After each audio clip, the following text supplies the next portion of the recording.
Hi, how are you doing? I'm all right. Hanging out. Hanging in there is probably more accurate. Um, so yeah, just working and sitting at home a lot. It's most of it. You're working from home now? Yeah. I mean, I'm freelance, so I'm always working from home. hmm Open a window so it's not like dungeon in here. Um, I'm always working from home, anyways. Uh, but now there's just been like no assignments, so it's been even weirder version of working at home. hmm Do you usually shoot sports, or are you kind of all over the place with what you shoot? Everything generally. So I generally have sports, news, commercial assignments.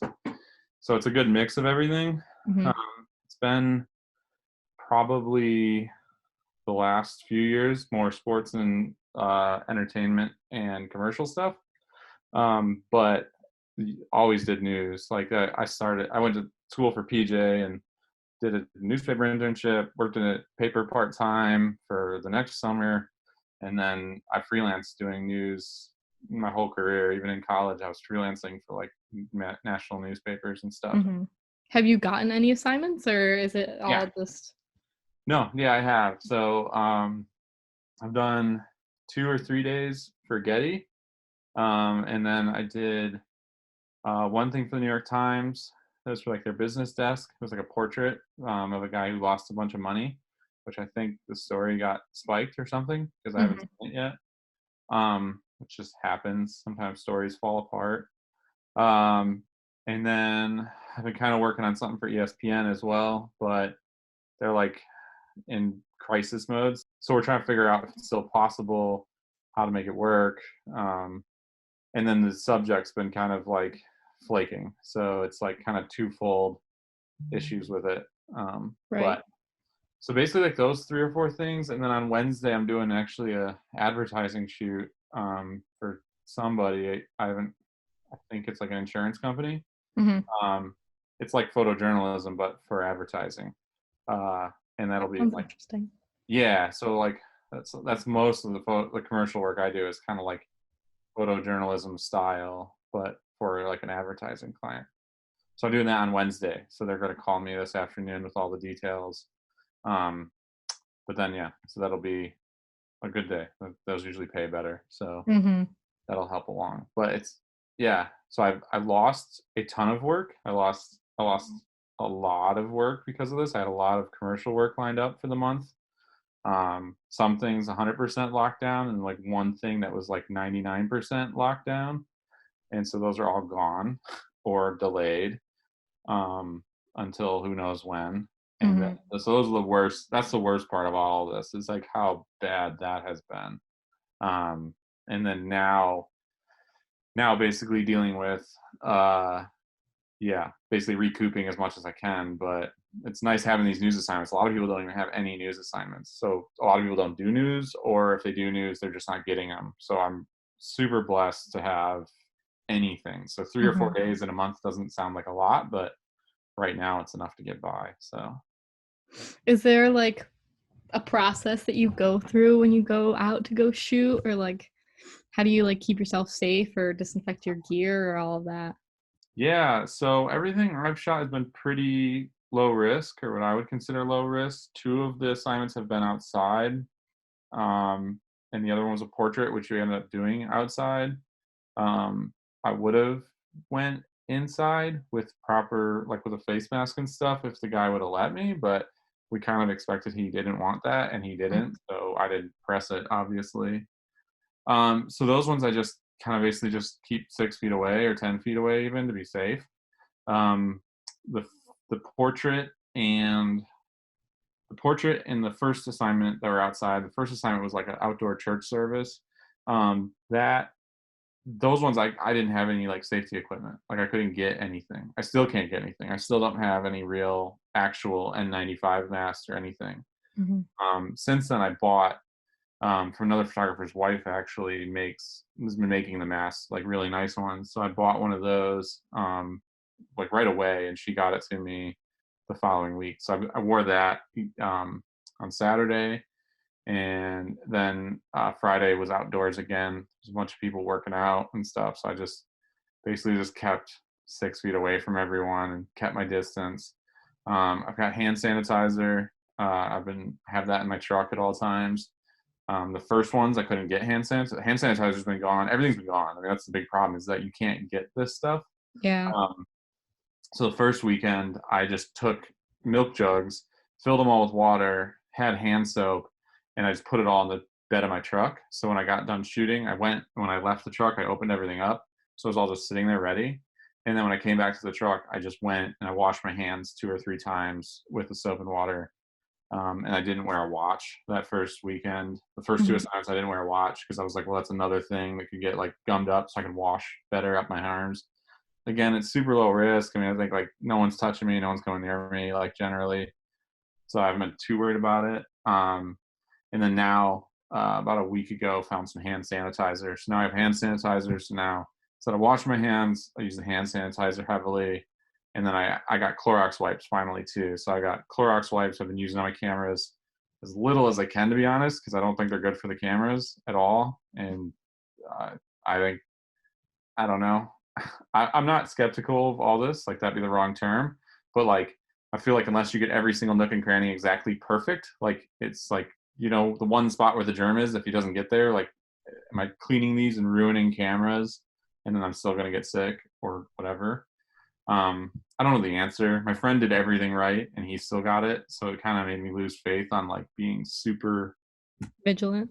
Yeah, he was super vigilant. He wore the real mask, he did the real cleaning, he did everything the way you're supposed to do it, Mhm. and he still got it. So he was like, I don't even like I literally did everything. Like everything every doctor told me I did, and he still got it. So I'm still doing everything, but it's just like I'm also thinking about the other repercussions of like if you ruin a $5,000 or $6,000 camera, like Yeah, Canon's you're not gonna give me a new one. Like they're just gonna say, "Oh, well, it's $1,200 to fix it or whatever," and then I'm like, "All right, now I'm screwed," and I might be sick. So, yeah. um, That would not be a good combination. yeah, I've been doing everything. I still do web cameras down. If I'm doing anything where I'm remotely near anybody, I then just wipe them down. I don't even ask, and I'll leave them assembled, and I wipe them down at the back. I do everything at the back of my truck. So basically, some people have said like figure out where your like clean space is, and like get everything clean before it goes into that space. So the first assignment I did, I cleaned everything outside at the thing, at the event or whatever, the church service. Came home immediately, actually got naked in the backyard, and then put my clothes right in the hamper. Should have put them in the washer, but put them right in the hamper and went right in the shower and just showered just to be safe. And now I think that's maybe a little overkill based on what I'm covering. But Mhm. like if I was in a hospital or something, or anything in closer proximity, I'd want to have a suit. I'd want to have masks. The thing on Wednesday, allegedly, they're giving me masks and gloves. So that was like they asked the clients have all been asking me. They're like, "Do you have N95 masks? Do you have Tyvek suits? Like do you?" And I just tell them like, "No, they don't exist. Like you can't get them." Mhm. And the other photographers I've worked near or seen kind of have the same opinion. They're like, no one can get them. Like, what do we do? Like, do you stop working or do you just work and, do what you can? So that's basically Mhm. what we've all been doing. So like, if we have masks, like wear them. But if we don't, then, you know, it's more of like a responsibility thing, I think too. Like the other day I was shooting outdoors. There's no risk. I mean, I was like 25 feet from everybody. Like I was way far away. The only person I was near was the other photographer, and we were both wearing masks. But like it was super low risk, but you still did it because if anybody saw you not wearing one, you'd They'd almost look freak out. worse. Yeah, so it was like it's a fabric mask. I know it's not doing all the things it's supposed to be doing that a real mask would do, but it's like if people see that, they like see like, okay, he's being conscious of not spreading this or whatever. I guess Mhm. if that makes sense. Has this, like, definitely changed the way that you have to shoot because you have to shoot with long glass, and, like, how have you found creative ways to Oh shoot? yeah, yeah. No, so I do sports, so I have longer lenses. So I have a 600 millimeter, and a 300 and a 100 400, which is like the kind of cheapy one, and I've been using those a lot. And I would never exclusively use those on assignments, and I've used those a bunch. The athletes I was shooting on Friday, they were like we don't care. Like, do whatever you want. Like, they're all like over it. They're like, they're all working out together. They're like, this is like, we don't care. So them, I was a little more up close and a little tighter. Um, and yeah, it sucks though. I mean, I'm used to working in close. I'm used to working in tighter. I'm used to like generally not having to work with like a 400 or a 600, and it's like you have to, in addition, like using different gear, like you can't frame a picture at 600 or 300 the same way you could at like 85 or 135 even. Like it's such a different way of working. Hmm. It's also like you have to then find your backgrounds differently, and then like information's different. So like the other day, the big problem was I'm using a 600 to do. It was a drive-through testing site, so I'll shoot with a 600 because it was like the right length because I'm 25, 30 feet away.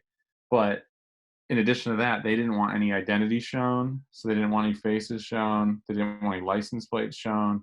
Like they had all these rules for us, which we all kind of, like me and the other guy both talked about afterwards. Like I don't really know if it's legal for them to do that because we're in public, like we're at a public facility out in open air, like anyone can go. Like how can they like say, but then we were both like, yeah, but do you want do you want to start a legal battle over like photojournalism ethics on people getting tested for a disease? And we were both like, no, like Yeah. we're not picking that fight. So, but anyways, but because of that, like you had to shoot like a really weird way. But a 600, you only have like a little bit of focus. Even if you stop down to like f11, like you're not gonna get two people in focus. Like it doesn't matter what you do. So like yeah, you're dealing with these razor thin focuses, and it's we both made very like pictures. Like we both, I got to the end of the day and we both looked at each other. I was like, did you get anything you really loved? He's like, hell no. He's like, I was really excited to cover this. And I was like, he's like, I'm in the same boat. So yeah, you got to like find ways to make layered, interesting pictures with gear that is the hardest stuff to make layered, interesting pictures with. Hmm. Um, or you got to have an ocean of supplies. Like John Moore in Connecticut, but he's got like Tyvek suits. He's got everything. He's got everything you could want. He has. So Hmm. like he doesn't have. I mean, he's still keeping the distance though. If you look at his work, but it's totally different way of doing everything, and it sucks. I mean, it sucks because it's like really really important, and you're making not the best pictures you probably could be making if everything else was the same. But that's part of the job. Right. So Have you I got a chance to look at your podcast. yeah, Have you been working on that a lot and since yeah, this whole thing has come about? yeah. So I was starting that anyways, but that first week, basically everyone was stuck at home. And a friend of mine was like, just start it, like just start interviewing people. So I went pretty nuts on it the first week of quarantine, and I need to be doing that again. But now I've gotten a little bit of work, so it's been kind of hard. But yeah, basically finding things like that to do has been what everybody's been doing is, whether it be a podcast or a lot of people I know are like getting back into their YouTube channels, like sharing stuff like that. And some people are just full of shit and they're just talking about stuff on Instagram like they're all of a sudden like some kind of shaman or something. But yeah, I think everybody's kind of doing that kind of stuff. For me, it's been great because it's just a distraction. It doesn't make me any money. It doesn't like do anything productive, but it's like still something. I found that like shooting some personal pictures has actually helped a lot because it's why I started taking pictures, which is really weird to like have this, kind of make me pick up a 50 millimeter and walk around again. But also like clients seem to notice it. Mhm. Uh, they see it on the feed and they see like, oh, he's still out making work. He's still alive. He's still in Nashville. Like they see like they like you know what I mean. Like that one post can kind of like give them a bunch of information. Mhm. And I don't know if it's gotten me any of the jobs I've gotten, but I've definitely noticed that some other people are not doing that. And then you talk to them and they're just like down and down and down. They're just like mentally worse off. Which I mean, we're all depressed. I mean, all of Yeah. us are stressed out. Like none of us are like, this is great. I needed a break. Like maybe the first week they said that, but nobody's saying it anymore. Like no, everyone's like, we're all screwed.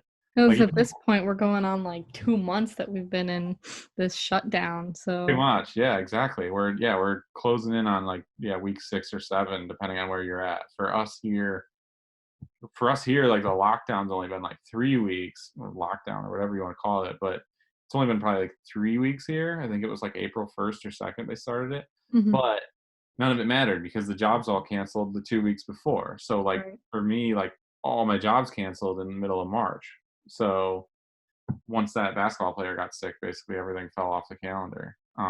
So that's what sucks is it's like, okay, so you've lost your job basically at this point, and then Mhm. at this point the government says you have to stay in your house, and it's like, and then like it doesn't matter when the government says you can go work again, because now the work has to say, okay, it's safe for us to send you out again, or Mhm. it's safe for the soccer game to happen again, or the concert, or the whatever. Like, like no one's gonna hire you right now to go do a feature story. Like I did a feature story the week before this happened on milk, and so I went and photographed cows, and like it was awesome. But like that story would just get like, nope, can't do it. Like they would never let me go shoot that right now Yeah. because A, who wants to read about milk right now, and B, like they're just not gonna send anybody out to do something like that. Mhm. Do you Uh, see this ending anytime soon, or do you think we're in this for a little bit of a longer haul? I think it depends on where you're at. I think I'm gonna be back working, not all the way to normal, but I think I'll be most of the way back to normal next month, personally. Um, I don't know. It depends on how aggressive you are. I Mhm. mean, if you want to play it safe and like not go after work and not go after clients and not do that stuff, yeah, it's probably gonna last a long time because they're not gonna want to hire you. But I think if you're really aggressive, which I often am, um, I think I'll start booking work again. I was surprised with this commercial job on Wednesday. That kind of set my sails in the right direction. I was like, okay, if somebody's willing to send somebody from Nashville to Chattanooga to photograph whatever this is, Mhm. that means people are thinking about they have to still make money and advertise. And I think once the sports comes back, I think things will like for a Really? lot of yeah, because like I think what people don't understand is like how much all these things add up to make these companies work. So like if you look at a company like Getty, right, who I do a lot of work for, like Getty, we think of them as like, oh, they just do all these things. They do news, they do sports, they do entertainment, they do all, and it's like, oh, it's all these different categories. But like, if you don't have one of those things coming in, now all those desk editors have nothing to do because all the desk editors are generally doing everything. So Mhm. if you got four people working a shift, and the news is still there, but like normally you have Mexican soccer and like college basketball and then like baseball and then like Canadian junior hockey. Like, there'll be like when I edit for Getty, there'll be like sports from all over the world coming in. And that means that like one or two people are not only doing that, but predominantly doing that. So now those photographers are all not working. And now those editors are also not working. So now those editors are all sitting at home, and then their staffers are all sitting at home. And so now you got like this whole chapter, whole quarter of the company just shut down basically, which is affecting all the people in New York or LA or wherever. And then now entertainment goes away. So now entertainment's the same boat where it's like, okay, like entertainment, like again, not the most important thing to some of us. Some people it is, but like all those photographers are not working. We think about those, but we don't think about then like, well, all those assigning editors aren't working, and all those editors taking in the intake aren't working. And if all those are not happening, then all the commercial wing that do the commercial private event people are not working. And the same thing with sports. Like, companies will have like AP and Getty and all these people have like agreements with these sports teams. Mhm. And you go to like a local newspaper and it's like, well, what goes into a local newspaper? Well, a shit ton of it is sports. And if all the high school sports, the national sports, the college sports are all shut down, there's a whole ton of writers and photographers with nothing to do. That is like that's why this all sucks. It's like if we only all covered news, this would be a big deal, but it wouldn't be that big a deal because news is still happening. But the problem is like a newspaper or a magazine isn't 100% of that topic. Mhm. So I think once sports come back, even if there's no fans, like that will help a ton because now all of these photographers will be working again. All these editors will have work to do again, um, which is really going to buoy the whole system. And then if sports are coming back, entertainment will be longer because it's like you can't do entertainment without fans. I mean, Mhm. that's why you have entertainment to sell tickets. But I think in some capacity, like entertainment will kind of inch back. Entertainment's a scary one. I have a lot of friends who do only entertainment, and I think it's pretty realistic that they will not work this summer. I mean, Really? yeah, they're all planning on like September, and some of them are on staff, and they're like literally staff entertainment photographers, and they're just sitting at home. They have nothing they can do, nothing. That's crazy. Yeah, so it's like like I said, it depends on where you're at. For me, I think like my spider web of all these different things, like enough of it will come back that I'll be, okay-ish. Once sports come back, it'll help. But yeah, I don't have a good answer on that one. I think no one has a good answer, but I think it's realistic that I could get another biggish job next month. I think because everything I do is small crews. As long as the ad agency and the client are comfortable with it, like we're good. And that carries you through a few months of try time. So if I can get one of those next month or the month after, Mm-hmm. I'll be all right. Yeah, but like the entertainment people, man, they're in trouble. They're in a lot of trouble. But Are you like worried about getting infected? I know you said you had a friend that oh got man, it. no, I actually want to get it. I want to get it because the theory is that some of us have been sharing, is that if you get it and you obviously live, if you die, that's bad. But if you get it and you have the antibodies for it, you should theoretically be immune. That's what everybody's saying. That's the guy who got it. He's immune now. That's what the doctor said to him. Like, you're good. Like, you can't get it again. And that's what most people have been saying. Some of us have been kind of half joking that like we think that like people will be able to go back to work if they have the antibodies. So if you're on a film set and you say, "Here you go, I got a sheet that says I have the antibody test, I'm immune," they'll bring you into the crew. While if you haven't had it yet, like it's pretty high risk or something. That's a little tiny bit of sarcasm in there, but like no, I'm not too worried about getting it. I mean, there's people have died, that photojournalists have died, sound people have died. Like it's definitely scary. Um, but I mean, I've also known several that have got it and they didn't know they had it barely. Mm-hmm. So it's like I don't think it's blown out of proportion, but I also think like it's not a death sentence for most of us that are. I'm 33. I'll be 34 next week. So it's like I'm not 80 years old. I'm relatively healthy. I'm a little bit overweight, but like I don't have any major health conditions. And if I did, that'd be a different story. But I don't see it as super high risk personally. For me, I'm not in a high risk category. If I was in a high risk category, yeah, I'd probably be pretty terrified Mm-hmm. of getting it. But yeah, I kind of want to get this over with and like move on. But that doesn't mean I've been like throwing caution to the wind and like Mm-hmm. shaking his hands or anything like that. So you still gotta not spread it to other people that don't want it. Obviously, if you did have it, which I have no idea. I mean, I have no symptoms, but that's kind of the scary part. You could have no symptoms and be spreading it. So that's why I've been wearing the mask when working, because it's like, well, you don't know if you have it or not. So Right. yeah, Got to be safe either way. correct. Yeah, exactly. So, but Well, happy early birthday. yeah, thank you, thank you. It'll be a fun one, locked in the house. Locked in the house.